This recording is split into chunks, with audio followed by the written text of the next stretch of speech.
Un télégramme venu de Washington met 5,6 milliards de dollars sur la table, une dette transformée en menace existentielle pour Ouagadougou.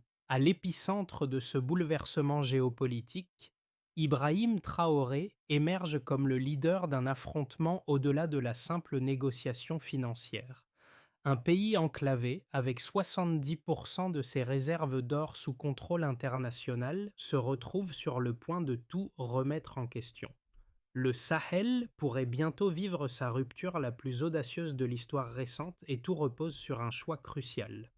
Ibrahim Traoré, pris dans un réseau complexe de pression internationale et de calculs géopolitiques, fait face à une décision historique. Alors que l'économie du Burkina Faso dépend largement de ses exportations d'or, un bouleversement semble imminent. Le pays se trouve à un carrefour avec la possibilité de choisir un avenir d'indépendance ou de soumission à des créanciers étrangers. Le pari est risqué. Un refus de l'ultimatum pourrait isoler le pays sur la scène internationale, mais en même temps, il pourrait ouvrir la voie à une nouvelle forme de souveraineté et à une réorganisation radicale des priorités nationales. Ce choix, pourtant, n'est pas seulement économique, il touche aux fondations mêmes de l'identité nationale. Pour le peuple burkinabé, il s'agit bien plus que d'une simple bataille financière.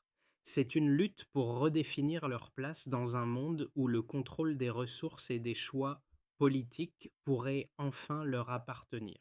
En l'espace de quelques heures, une décision prise à Ouagadougou commence à résonner à travers le Sahel et au-delà. Ibrahim Traoré, face à l'ultimatum des puissances occidentales, réagit avec une stratégie qui pourrait changer le cours de l'histoire. Le Burkina Faso, un pays enclavé dont l'économie repose largement sur l'exploitation de ses ressources naturelles, en particulier l'or, est confronté à une pression écrasante. Mais sous la surface de cette crise apparente se cache une opportunité de transformer une vulnérabilité en un levier politique et économique. Derrière les coulisses de cette bataille financière se dessine un monde de forces invisibles, des institutions monétaires qui contrôlent les flux d'argent, des puissances étrangères qui scrutent chaque mouvement, et une population qui, depuis les rues de Ouagadougou jusqu'aux mines à l'ouest du pays, ressent une pression croissante. Les informations circulent rapidement et les tensions montent. Mais ce n'est pas seulement une question de survie économique, c'est aussi une bataille pour la dignité nationale et la souveraineté.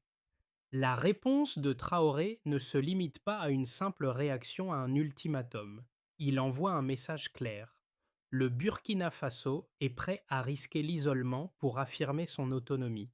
Un paradoxe émerge. Ce qui semblait être une dette classique se transforme en un défi à l'ordre mondial. Une rupture potentiellement audacieuse avec un système monétaire international vieux de plusieurs décennies. Cette crise n'est pas simplement une question de chiffres, mais un jeu de pouvoir où chaque acteur essaie de redéfinir les règles du jeu.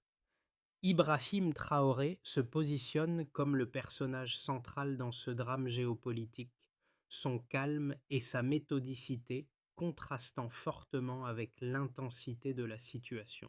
Son rôle dépasse celui d'un simple dirigeant politique. Il incarne l'espoir d'un changement radical pour son pays et pour la région. Ce n'est pas seulement sa gestion de la crise qui le définit, mais la manière dont il a su articuler une vision stratégique. Une rupture avec un système monétaire et économique imposé depuis des décennies. Dans les premiers jours qui suivent sa décision, les réactions commencent à se faire sentir à différents niveaux. À Ouagadougou, l'atmosphère est lourde. La ville réagit à chaque annonce, chaque mouvement. Les ouvrières des mines, après avoir stoppé les machines, se rassemblent pour écouter les nouvelles, conscients que ce qui se joue dépasse la production quotidienne. La rupture commence à se cristalliser, non seulement comme un acte politique, mais comme un mouvement social, avec des citoyens qui prennent conscience que leur pays peut se réapproprier ses ressources. Dans les universités et sur les réseaux sociaux, les jeunes, longtemps marginalisés dans la prise de décision politique, commencent à se mobiliser. Les débats sur la souveraineté, sur l'or et sur la capacité du Burkina Faso à définir son propre destin prennent de l'ampleur. La figure de Traoré se transforme rapidement dans symbole de résistance, une résistance non violente mais déterminée, qui inspire d'autres nations du Sahel. Cependant, malgré cette montée en puissance locale, le pays fait face à des conséquences immédiates. Les tensions régionales augmentent et les pressions diplomatiques internationales commencent à se faire plus tangibles. La question qui se pose alors est: jusqu'où Traoré et son pays pourront-ils aller dans cette quête d'autonomie?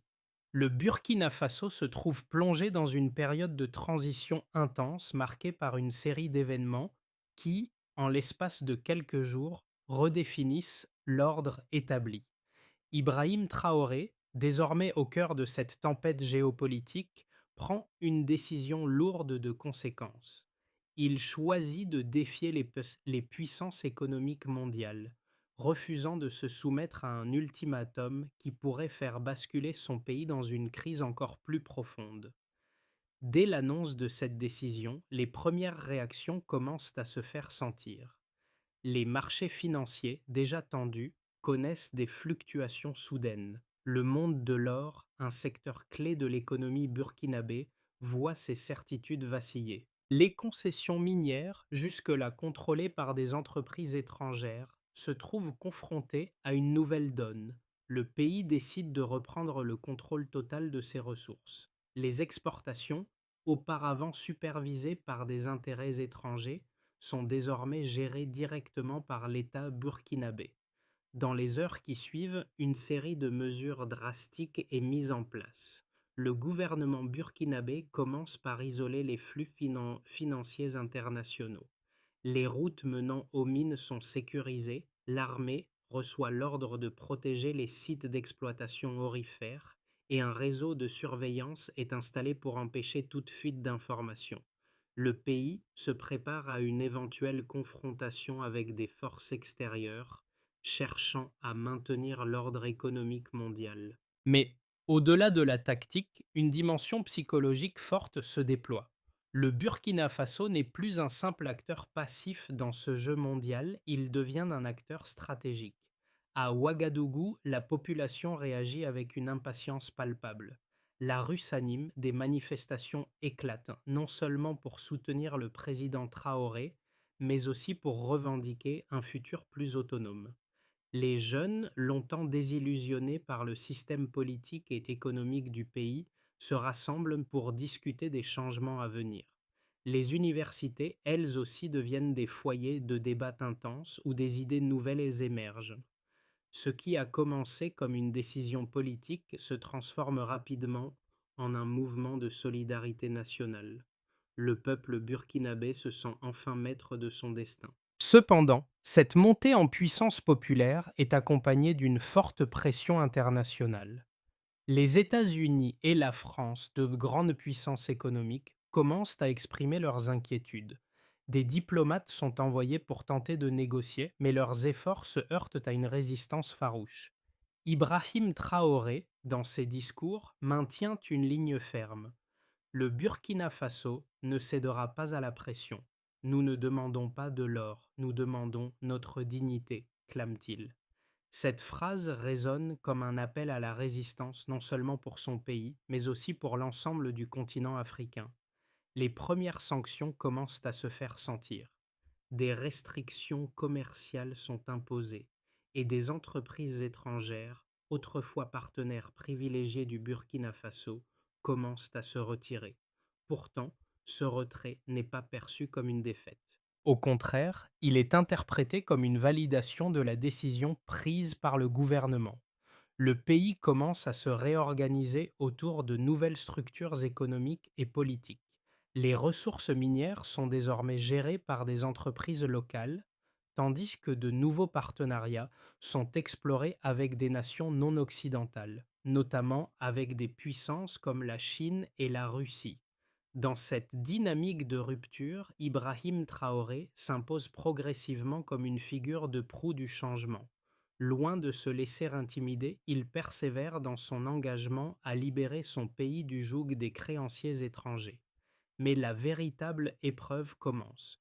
La réussite de cette transition dépendra de la capacité du Burkina Faso à maintenir son unité nationale tout en résistant aux pressions externes. Les mois à venir seront décisifs, et la moindre erreur pourrait entraîner le pays dans une spirale de déstabilisation.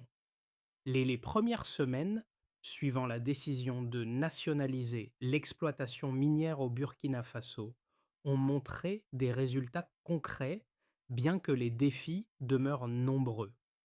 Alors que les pressions internationales se multiplient, les données économiques commencent à dessiner un tableau le plus complexe et nuancé de la situation du pays. L'impact de la décision d'Ibrahim Traoré peut être mesuré à travers plusieurs indicateurs clés. Le premier chiffre significatif est celui de la production d'or. Avant la rupture, le Burkina Faso produisait environ 80 tonnes d'or par an, un volume substantiel mais largement contrôlé par des entreprises étrangères. Ce chiffre, bien qu'impressionnant, représente également une dépendance à des structures externes. Après la décision de nationalisation, une baisse temporaire de 18% de la production est enregistrée.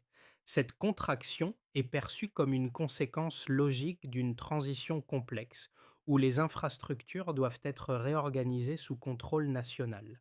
Cependant, cette baisse, bien que significative à court terme, n'est pas nécessairement un signe de faiblesse. Elle symbolise plutôt le coût immédiat d'une transition vers une plus grande autonomie. Le second chiffre notable concerne l'économie locale. En dépit de la baisse de production, la réorganisation des chaînes de valeur a permis au Burkina Faso de conserver une part plus importante des bénéfices générés par l'or. En effet, avant la nationalisation, près de 70% des recettes issues de l'or partaient sous forme de dividendes et de frais vers des investisseurs étrangers. Aujourd'hui, avec une gestion locale renforcée, ce pourcentage est passé à 78%. Ce changement, bien que modeste en termes de volume brut, représente une redistribution substantielle des revenus, permettant au pays de récupérer une part plus équitable des ressources naturelles dont il dispose. En parallèle, un autre indicateur clé est l'évolution des réserves de change du pays. Avant la décision de rupture, les réserves de change étaient largement dominées par le dollar et l'euro. Depuis la mise en place de nouvelles stratégies de souveraineté, notamment le développement du BF Coin, une monnaie numérique locale, la situation a évolué. En moins de 3 mois, les transactions internationales utilisant le BF Coin ont atteint 62% des paiements extérieurs. Un chiffre qui démontre non seulement une volonté de dédollariser l'économie, mais aussi une capacité du pays à s'adapter à de nouveaux outils financiers. Ce passage au numérique pourrait jouer un rôle clé dans la résistance aux sanctions économiques et dans la gestion des flux monétaires nationaux. Enfin, un chiffre marquant dans cette dynamique de rupture est celui des investissements étrangers.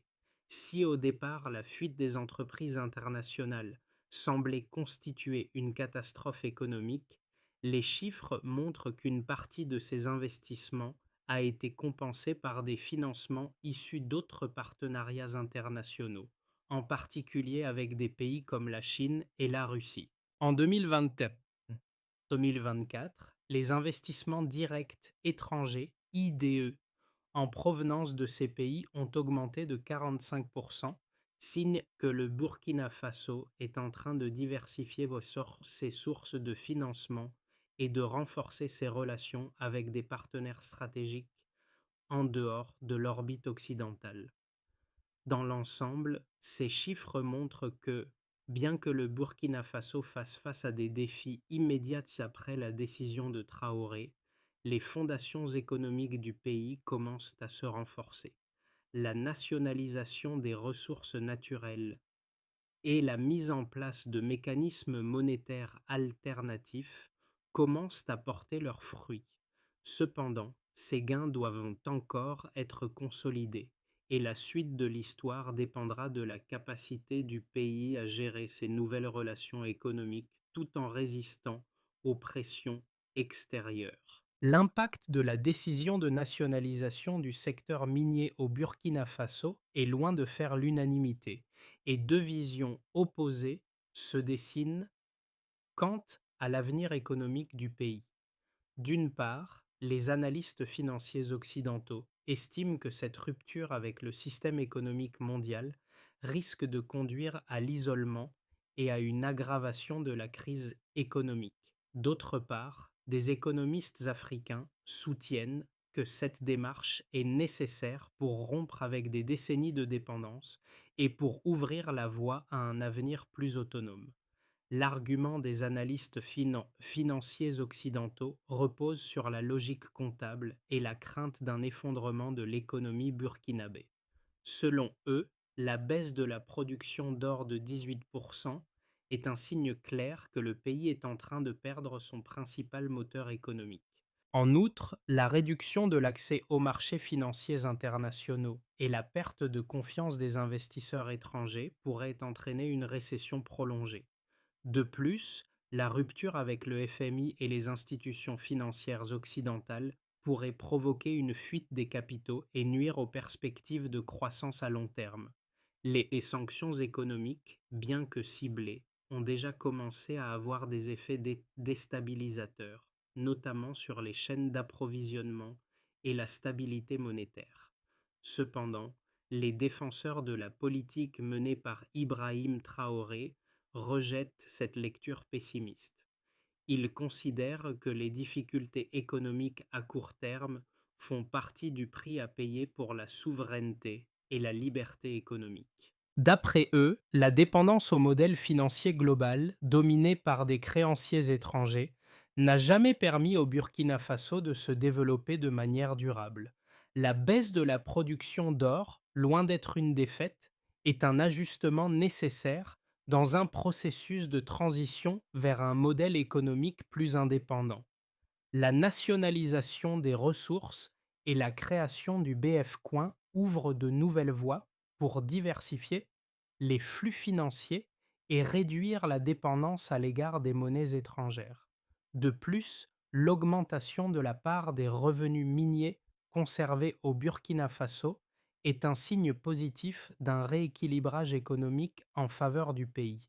Ainsi, l'argument en faveur de la stratégie de Traoré repose sur une vision à plus long terme, celle d'une économie plus résiliente, capable de se défendre contre les pressions extérieures et de mieux redistribuer la richesse à l'intérieur du pays. De plus, les investissements croissants, en provenance de la Chine, de la Russie et d'autres partenaires non occidentaux, montrent qu'une alternative est possible, bien que complexe. Le débat autour de cette politique ne se résume donc pas à une question de chiffres immédiats. Il s'agit avant tout d'un choix de modèle économique et de politique étrangère, un choix qui, à terme, pourrait redéfinir les relations entre le Burkina Faso et le reste du monde. Une révélation s'impose alors qu'une série de données commence à apparaître. La transition économique du Burkina Faso, bien que semée d'embûches, semble s'accélérer de manière inattendue. En dépit des sanctions et des pressions extérieures, le pays trouve de nouveaux relais de croissance. En quelques mois seulement, le BF Coin, une monnaie numérique nationale, a remplacé une partie des transactions en dollars et euros, atteignant désormais 62% des paiements extérieurs. Ce virage numérique montre que, malgré les obstacles, le pays s'adapte et refonde son système monétaire pour s'affranchir des anciennes chaînes de dépendance. Parallèlement, la décision de nationaliser le secteur minier, bien qu'ayant entraîné une baisse de la production d'or de 18%, n'a pas eu l'impact cataclysmique que certains prédisaient. En réalité, cette réduction a ouvert la voie à une gestion plus centralisée des ressources permettant au Burkina Faso de récupérer une plus grande part de la valeur produite localement. Ce renforcement des revenus internes devient un point de bascule. Le pays commence à voir les fruits d'un modèle plus indépendant. L'équilibre de la situation commence à changer et la question devient claire. Le Burkina Faso est-il en train de réussir là où d'autres ont échoué? Le Burkina Faso commence à récolter les fruits de sa décision audacieuse. Bien que l'impact immédiat ait été marqué par une baisse de la production d'or, les véritables répercussions de la nationalisation et de la réorganisation des chaînes de valeur sont plus profondes qu'il n'y paraît. En dépit des sanctions internationales, le pays trouve des solutions internes pour renforcer son économie. Les chiffres commencent à montrer que la stratégie de Traoré pourrait, à terme, offrir un modèle de résilience économique pour d'autres nations du Sahel. Une première conséquence visible de cette transition est la réorientation des flux financiers. Avant la nationalisation, une grande partie des recettes tirées de l'or étaient perçues par des entreprises étrangères et des créanciers internationaux. Aujourd'hui, près de 70% des bénéfices de l'industrie minière restent dans le pays. Cette redistribution des richesses est un tournant majeur pour l'économie burkinabé, car elle permet à l'État de réinvestir ses fonds dans les secteurs clés tels que l'éducation, les infrastructures et la santé, renforçant ainsi la souveraineté nationale. Dans les rues de Ouagadougou, l'enthousiasme est palpable. La population, qui a longtemps été exclue des bénéfices des ressources naturelles, commence à voir les retombées concrètes de cette nouvelle gestion des richesses du pays. Les jeunes, en particulier, sentent désormais impliqués dans un projet national qui va au-delà des décisions prises par une élite politique. Les débats sur la souveraineté nationale, sur les ressources naturelles et sur l'avenir du pays occupent une place centrale dans la société burkinabé. Les manifestations de soutien à Traoré se multiplient et les syndicats, autrefois distants, commencent à jouer un rôle actif dans la mise en œuvre de cette nouvelle politique économique. Cependant, les résultats de cette transition sont encore partiellement mitigés. La production d'or a baissé de 18%, mais cette réduction n'est pas nécessairement une catastrophe. Elle représente en fait le coût d'une réorganisation interne. La transition vers une économie plus autonome, bien qu'elle entraîne des pertes à court terme, pourrait offrir des bénéfices à long terme. L'accroissement de l'indépendance financière du pays, symbolisé par l'essor du BF Coin, est une première étape vers un futur où le Burkina Faso pourrait se passer des monnaies traditionnelles. D'un point de vue géopolitique, les conséquences sont tout aussi importantes. En choisissant de se détourner des institutions financières traditionnelles, le Burkina Faso n'a pas seulement affirmé sa volonté d'autonomie, il a aussi ouvert la porte à de nouvelles alliances, notamment avec la Chine, la Russie et d'autres puissances non occidentales. En 2024, les investissements directs étrangers provenant de ces pays ont augmenté de 45%, marquant une réorientation des partenariats du pays. Cela montre que, loin d'être isolé, le Burkina Faso est en train de redéfinir ses relations internationales, avec des implications potentielles pour l'ensemble du Sahel. L'impact de cette réorganisation commence à se faire sentir dans toute la région. Le Mali, le Niger et la Guinée, observant les évolutions du Burkina Faso, commencent à renforcer leur propre coopération économique et militaire. Ce phénomène de coalition régionale, bien que naissant, pourrait devenir une force majeure face aux pressions extérieures. Ainsi, les conséquences de la décision de Traoré ne se limitent-elles pas à une simple crise économique ou à un affrontement avec les grandes puissances. Elle marque le début d'une transformation fondamentale où le Burkina Faso prend les rênes de son destin et se positionne comme un acteur majeur dans un Sahel en pleine réinvention. Dans les mois à venir, trois trajectoires distinctes pourraient se dessiner pour le Burkina Faso. Pour garder une lecture fluide, imaginez d'abord une stabilisation progressive où les réformes initiées par Ibrahim Traoré permettent au pays de s'adapter à son nouvel ordre économique, tout en naviguant habilement entre les pressions externes et internes. Dans ce cas, la croissance économique resterait modérée, mais l'autonomie financière du pays se renforcerait.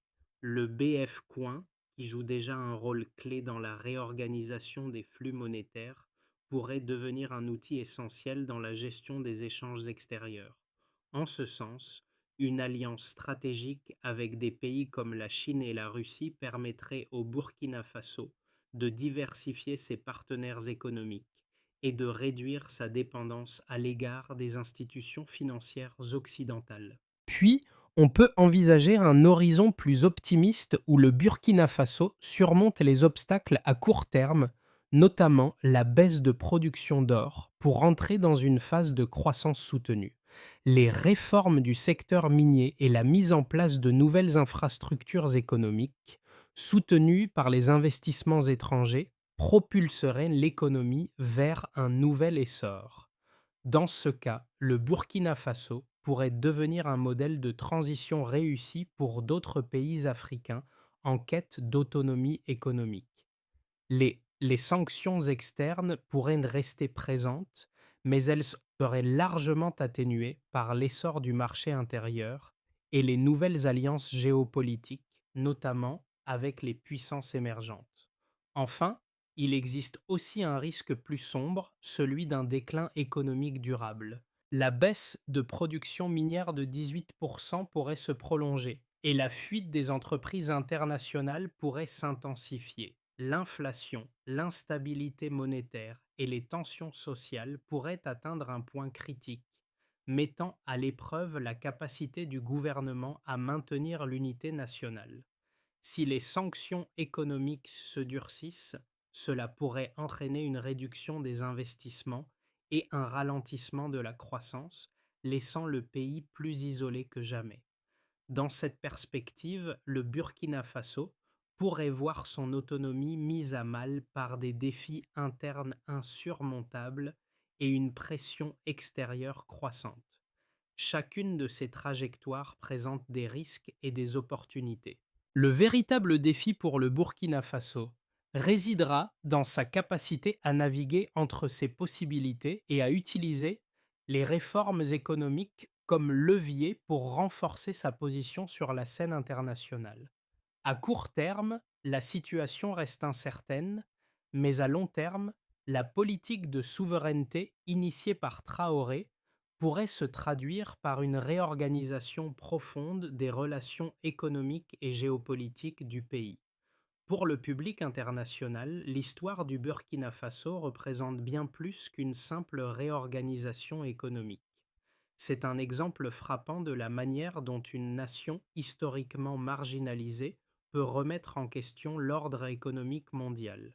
Ibrahim Traoré, en prenant la décision de nationaliser les ressources minières et de développer une monnaie numérique nationale, a non seulement confronté les puissances occidentales, mais a également montré qu'un petit pays peut défier les attentes et redéfinir sa trajectoire. Cette démarche, bien que risquée, ouvre un débat plus large sur la souveraineté des nations face aux institutions financières mondiales. Pour les citoyens burkinabés, cette rébellion contre les créanciers étrangers n'est pas qu'un acte politique, c'est un retour à leur dignité et à leur autonomie.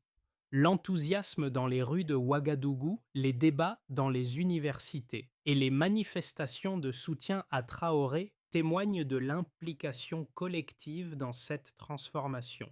Les jeunes, en particulier, trouvent un nouveau sens à leur engagement civique. Pour eux, ce n'est plus seulement une question d'économie, mais de liberté et de contrôle sur leurs ressources naturelles. L'économie devient un outil de résistance et de reconstruction. Les répercussions sociales de cette décision sont également visibles dans les communautés locales. Alors que les flux financiers se réorientent vers des canaux internes, de nouveaux projets de développement voient le jour. Les secteurs de l'agriculture, de l'éducation et des infrastructures commencent à bénéficier des ressources extraites, réduisant ainsi la dépendance à l'aide internationale. La question de l'avenir de la souveraineté burkinabé devient une interrogation pour toute l'Afrique, un appel à réfléchir à de nouvelles formes de gouvernance économique.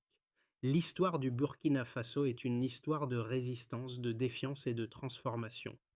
Invite les spectateurs à imaginer un futur où les nations du Sud pourraient reprendre le contrôle de leur destin. Le chemin vers l'autonomie économique du Burkina Faso est encore semé d'embûches, mais il existe plusieurs étapes cruciales que le pays doit suivre pour concrétiser sa transition. Ces solutions s'articulent autour de quatre axes principaux: la nationalisation complète du secteur minier, la transition énergétique, l'intégration régionale renforcée et la consolidation sociale et juridique. La nationalisation complète du secteur minier reste la priorité. Le pays s'engage à récupérer la gestion intégrale des ressources minières d'ici 2026.